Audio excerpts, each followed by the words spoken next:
اب تصور کرو کہ اوپر سورج، پانی بند تھا، خبیثوں نے پانی بند کر دیا، بچوں کے رونے کی آوازیں آ رہی ہیں پیاس کی وجہ سے، اور ان کے دل نرم نہیں ہو رہے۔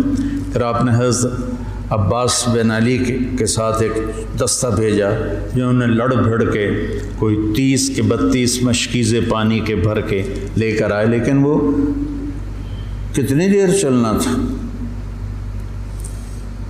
پیاس سے زبانیں بچوں کی بھی نکلی ہوئی ہیں، اور حسینی لشکر پیاسا لڑ رہا ہے، اوپر دھوپ کی، سورج کی آگ ہے، نیچے ریت کی آگ ہے، ادھر تلواروں کی جھنکار ہے، اور تیروں کی سنسناہٹ ہے، اور نیزوں کی کھڑکھڑاہٹ ہے، اور ایک مسکراتا چہرہ ہے جو کہہ رہا ہے الموت احلی عندنا من العسل، پاگلو موت تو مجھے شہد سے زیادہ محبوب، تم موت سے ڈراتے ہو۔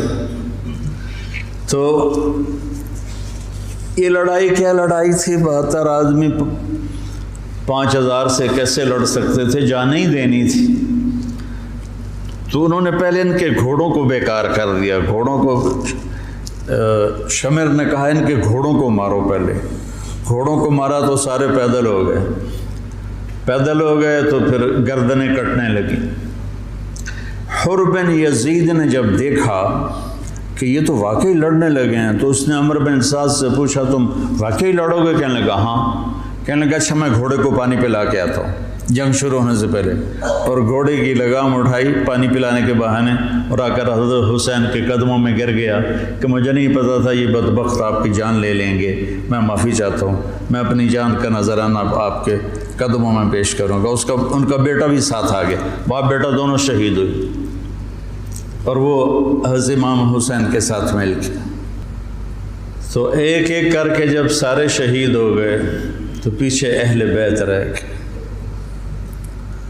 تو پھر علی اکبر آپ کے بیٹے نے کہا ابا جان میں آپ کو مرتے دیکھ نہیں سکتا، میں چاہتا ہوں میں آپ سے پہلے مر جاؤں، میں آپ کو نہیں دیکھ سکتا مرتا ہو۔ تو انہوں نے اجازت دی، تو شیر کی طرح انہوں نے حملہ کیا، چاروں طرف نرغے میں آئے اور ذبح ہو گئے۔ تو پھر ان کے بیٹے ابو بکر بن حسین وہ شہید ہوئے۔ پھر قاسم بن حسن حسینی قافلے میں سب سے خوبصورت جوان تھے، پھر وہ آگے بڑھے، حضرت حسن کے 4 بیٹے شہید ہوئے۔ تو جب ان پر تلوار پڑی تو انہوں نے کہا یا عمّا، آئے چچا۔ تو حسین رضی اللہ تعالیٰ عنہ زخمی تنہم داغ داغ شد، سارا بدن خون و خون تھا۔ آپ نے آگے بڑھ کے قاتل پر وار کیا، اس کا ایک ہاتھ کاٹ دیا۔ پھر ان کے سرانے کھڑے ہو کر ایک عجب بات کہی کہ میرے بھتیجے آج تیرا چچا بڑا بے بس،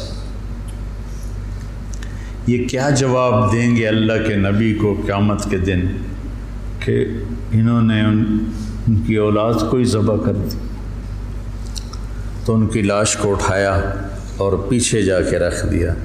اس طرح ایک ایک کر کے مسلم بن عقیل کے عبد الرحمن عبداللہ شہید ہوئے، حضرت عبداللہ بن جعفر کے عون اور محمد شہید ہوئے، حضرت حسن کے ابو بکر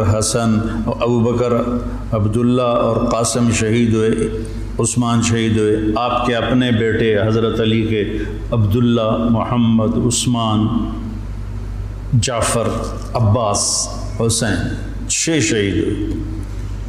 اور پھر جب آخر میں آپ رہ گئے تو آپ نے اپنے چھوٹے بیٹے عبداللہ کو بلایا، آپ زخمی ہو چکے تھے، بہت پہلے قتل کیے جا سکتے تھے لیکن ہر کوئی ڈائریکٹ وار کرنے سے ڈر رہا تھا۔ تو آپ نے عبداللہ کو بلایا، 2 سال ان کی عمر تھی، ان کو لے کے گود میں بٹھایا، ان کا خیال تھا کہ یہ ظالم بچے کو تو معاف کر دیں گے، لیکن ایک ابن الموقد تھا کوفے کا، اس نے طاق کے تیر مارا، تیر خطا بھی ہو سکتا تھا لیکن تقدیر کا امتحان ابھی باقی تھا، تو تیر سیدھا اس بچے کے گلے میں آیا۔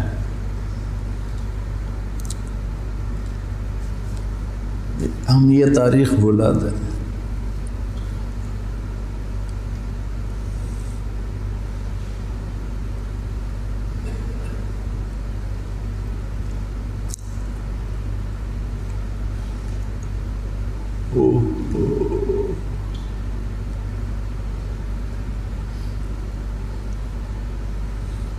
جب عبداللہ کی گردن ڈھلکی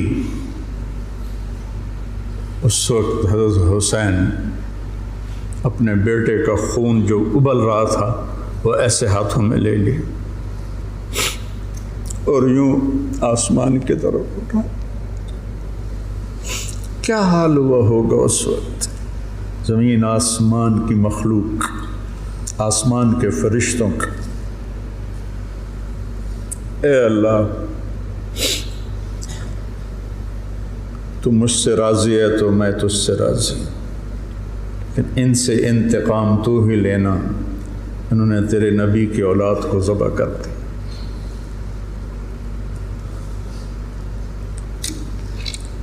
بیٹا میں مرغا ذبح ہوتا ہوا نہیں دیکھ سکتا. وہ جانوروں کی قربانی پہ جانور کے اوپر کھڑا ہونا ہوتا ہے. میں ایک دو قربانیاں دیکھیں پھر مجھے ہمت نہیں ہوئی، میں پیچھے جا کے بیٹھ گیا. اور یہاں بچے سب، اور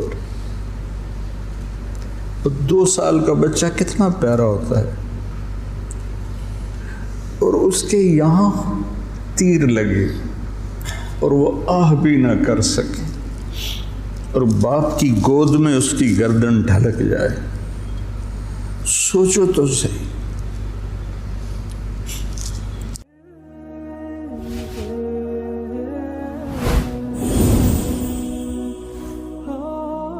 کیا ایسے معصوم بچے جن کے پاس مواقع نہیں ہیں کہ وہ تعلیم حاصل کر سکیں اور معاشرے کا، ملک کا اور قوم کا باعزت فرد بن سکیں، کیا ہمیں ان بچوں کو موقع نہیں دینا چاہیے کہ وہ آگے بڑھیں اور معاشرے کے اندر اپنا مثبت کردار ادا کریں؟